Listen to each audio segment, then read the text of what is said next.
sheytane wonma joɗɗinde waɗama probléme ji, ko sheytane wonma joɗɗinde ha joni an hiɗa yahana modi ma karama ko, hiɗa yahana sina ma karama ko, hiɗa yahana ɓeygu ma karama ko, hiɗa yahana famille ji modi ma fof karama ko, fiyo ɓe perdu, fiyo hakkille maɓɓe bonu, fiyo modi ma wonu hakkille makko ɗe woni ma antu, ko sheytane wonma wadde ha joni hiɗa jokki boneji ɗi jokkuɗa ɗin aron ko artude ka Allah. Sina ɗum Allah kanko dambuɗe makko ɗen no udditi mo habbi ma, en nani ko o noddi dow ga kon, ya ibadi ko onon yo jeyaɓe an, are tubon mi jaɓana on, hiɗon bonnude lan jemma e ñalorma, are tubon mi jaɓanayi on, kon ɗum ton guiyen musidɓe julɓe tedduɓe. Jente Allah hakke yurmede makko nden ko mawni, hakke yurmede makko nden ko teddi, hakke ko tawi Allah wona o gaño hay e goto, Allah falanaka yimɓe ɓen probléme. Iɗon andi heferaɓe makka ɓe moƴƴinno sanamuji, ɓe addi ka suudu kaaba fof mayru, ɓe wi ko ɗin ɓe rewata, bal ɓe raɗi nelaɗon, ɓe eɓɓi hay warugol nelaɗo sallah sallam makka,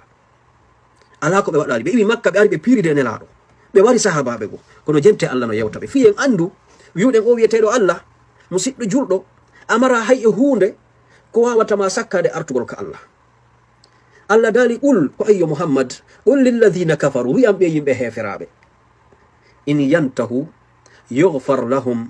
ma qad salaf, wiyam ɓe yimɓe heferaɓe e hoore koko ɓe bonnilan fop, koko ɓe lorriyon onon ɓe julɓe fof, in yantahu, si ɓe acci tun, ɓe acci lorrugol, ɓe acci waɗugol boneji ɗin, mi yafantoɓe ko feƴƴi kon fop, mi yafantoɓe ko feƴƴi kon. Ɗo ko heferaɓe wona wi'ede boy, Allah wi qul lilladhina kafaru, wiyan heferaɓe ɓen si ɓe acci tu waɗugol ko ɓe woni ko wadde, si ɓe acci tu waɗugol ɗiɗo boneji, yughfar lahum, mi yafantoɓe ko feƴƴi kon, ma qad salaf. Allah watti ɗon ma salafa, yani ma on ko ari ko wi'ugol dendanangal bonnereji ɗi ɓe feƴƴini ɗin, mi yafantoɓe, yoɓe accu tun lorrugol ma, yoɓe natu tun l'islam, yoɓe jaɓu tun.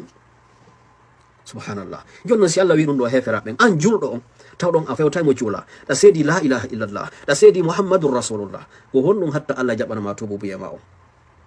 Ko fi on ɗum haɓɓitiɗen ko ma yahen ha makka si tuɓen, iɗen sikka ko makka tun tuboyte, la wona makka tun dey, tububuyema on ɗa wawi wadde ɗum ka nder chambre ma, an tun e Allah gundo ɗon ka chambre ma ɗon, tuba ɗon o jaɓanama ɗon, o laɓɓinanama ɗon, wona laaɓuɗo pos e bakkatuji ma ɗin, en ara yugol ɗum ka fen inchallah.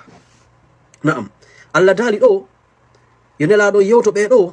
si ɓe acci Allahu on o jaɓanay ɓe. Jonnon Allah no yewtade ɓe ko honɗum o faala, o wi tawi ɗa faala tubugol, ɗa faala yo Allah yaafoma, o wi hino ɗo o sarti on, wa anibu ila rabbikum, tuube ka jomi moɗon, wa aslamu lahu,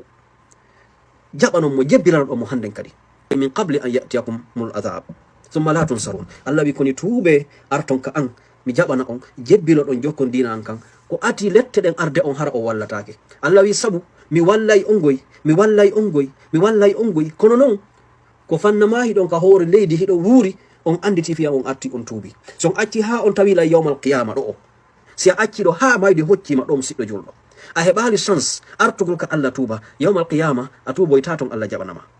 on mara ton ko yewtoyon nden ñande, par ce que o jonnima privilège ɗi fof ka aduna ɗo. ƴetten ɗo aya goto mo tawɗo ko aya hawniɗo, aya mo tawɗo min tuma mi jangi oɗo wo, mi ɓurta hersugol Allah subhanahu wa ta'ala. Wallahi oɗo aya tuma kala janguɗa oɗo, sa fami oɗo a hersay Allah, a taway an sike valeur ma on ko Allah waɗanma kon a memali hay 1% a exploitali moƴƴere nde Allah waɗanmani. Jente Allah no yewta, Allah sifi fi yimɓe natoyayɓe aljanna ha gasi, o wi'i natoyay aljanna on, o sifi ha o wi walladina e ɓen la yaduuna, ɓe noddatama Allahi wondude Allah ni ilahan akhar, o wi marani aljanna an on, aya naɗo fuɗɗi kono ƴettaɓe ko raɓɓiɗi kon, o wi marani aljanna on, o sifi moƴƴinaɓe golle ha o watti ɗon ɓeɗo, o wi walladina la yaduuna ma Allahi ilahan akhar, ɓe sirkanta Allah, ɓe noddata Allah jogo, o wi wala yaqtuluna nafsa allati harrama Allah, ɓe warata wonkiki Allahu on harminiki illa bil haqq, si wona e hoore gonga, si wona ko yamodira kon yo waɗe yo waɗu. est ce qu'on fami? O watti on ɗum, wala yaznuna, ɓe watta zina, ɗo sifru nato yoɓɓen aljanna, o wi wala yaznuna, ɓe zinata, seke ɓe sirkanta Allah, ɓe ittata wonki, ɓe watta zina. jonnon o wi'i wa man yaf'al dhalika, kala waɗɗo ɗiɗo piiji tati, so ha o sirkani Allah, ma ɗum o itti wonki, ma ɗum o waɗi zina, jente Allah dey jente moƴƴa famen, jente ɗe moƴƴa famen musidɓe. Allah dali wa man yaf'al dhalika, kala waɗɗo ɗiɗo piiji, yalqa athaman, o fottay e halkare, o fottay e lette musuɗe ka Allah. jonnon nane Allah andi ɗo waɗi case close, o kondani ka, kono acce toujours porte de sortie. wona ko ko nanɗen ɗo ɓurilan hawnude min, wona ɗum ɗo, koko Allah woni addugol ko yeeso ɗo joni. O wi natoyay aljanna kala mo ittali wonki, kala mo sirkanali Allah, kala mo waɗali zina. O wi kono kala waɗɗo ɗiɗo piiji tati,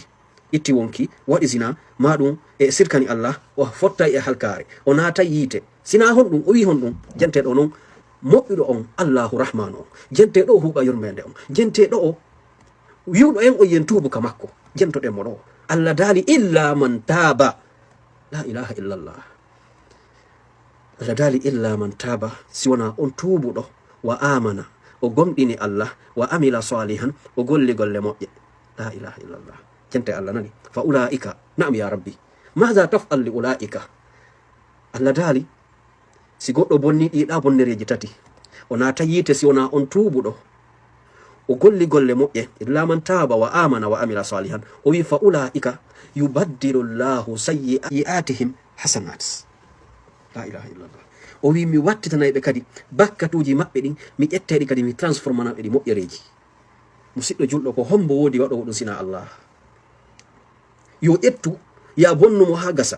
o ara o yafanoma ɗum ɗo ko aya qur'ana goyni na hadis sako wiyenno sellima sella ko aya qur'an Allah daali ɓe ɗo waɗuɓe ɗiɗo ɓe wari wonki ɓe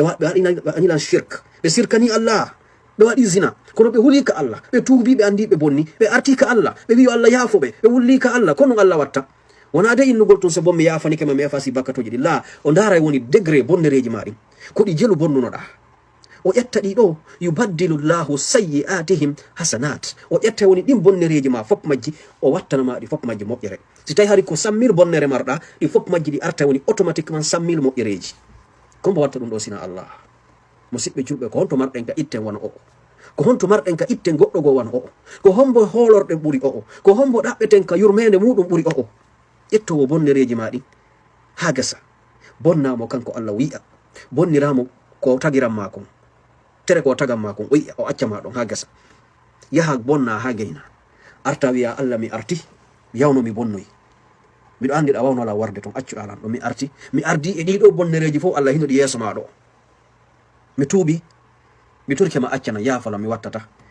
Allah wi'a mi accanima seede mi accanima on seede mi weltike ko tuubuɗa kon wona accangol ma tum bakkatuji maɗi mi watti tante ɗi handen kadi moƴƴereji a aroya yawmal qiyama tawa ɗa wanno oɗo probléme kono ɓay tun a tuubuno laɓɓinɗa ka Allah ɓaya ari ka makko kanko Allah tawa hande ko moƴƴereji tawɗa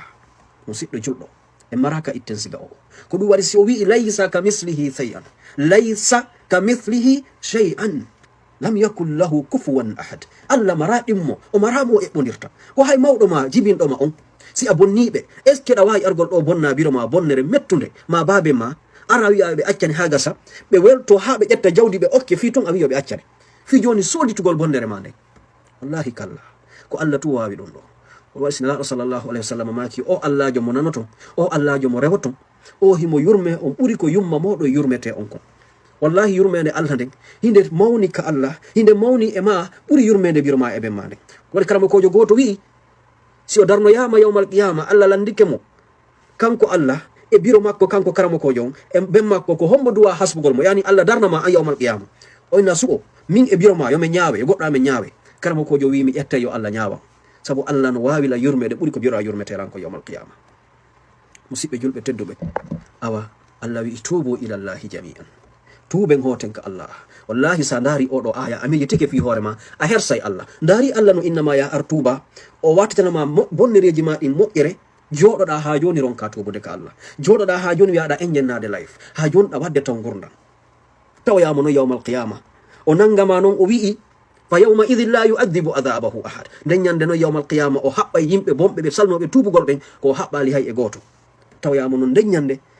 wi'a noon honɗum ɗumo jonnuma ɗiɗo privilege fof hara musidɓe julɓe tedduɓe biwɗen ko en artuɓen ka Allah joni noon en wi'uno en yewtay tuubu wiye on ko honno tuubirten en andi joni pellet sen tuubi Allah jaɓay ɗum ɗon sikki ala si en tuubi en laɓɓini Allah jaɓay e yi'i ɗum ɗo en andi kadi mo habbi en yen artuɓe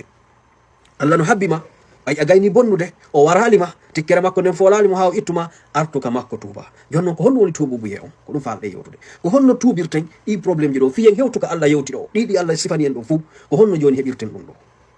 karam ko ɓe maaki bonnereji ɗin tahu yen faamu ko ɗiɗi woodi ko bonnere nde bonnuɗa Allah e nde bonnuɗa gotum e ko Allah tagi ko soit a bonnu Allah en personne maɗum a bonnu jiyaɓe Allah ɓen maɗum a bonnu kulle ko Allah tagi ko par ce que goɗɗo no heɓa ɗo probléme hara ko kulle ɗen o bonni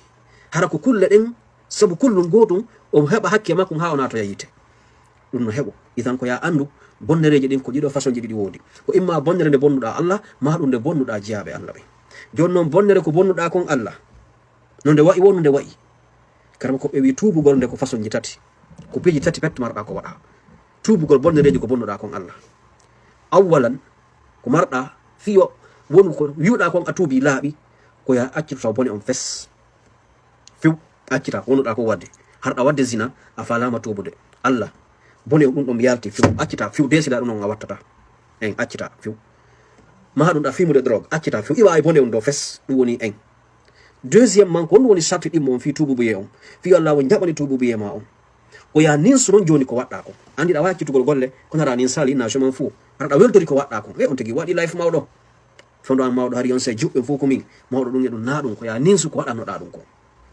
ninsu bonnereji ɗi bonɗa ɗin ko tububu yo wonne wiwde sartiji ɗin ɗi tawɗa ɗin ko Allah bonnuɗa jon noon si a ninsi desida ka ɓernde ma a ruttatako e majji aduna fanna maɗa wuri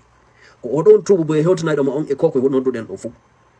fiyo Allah wattitane bonnereji ma ɗin fof moƴƴere ɗa besoin ni ɗiɗo condition ji tati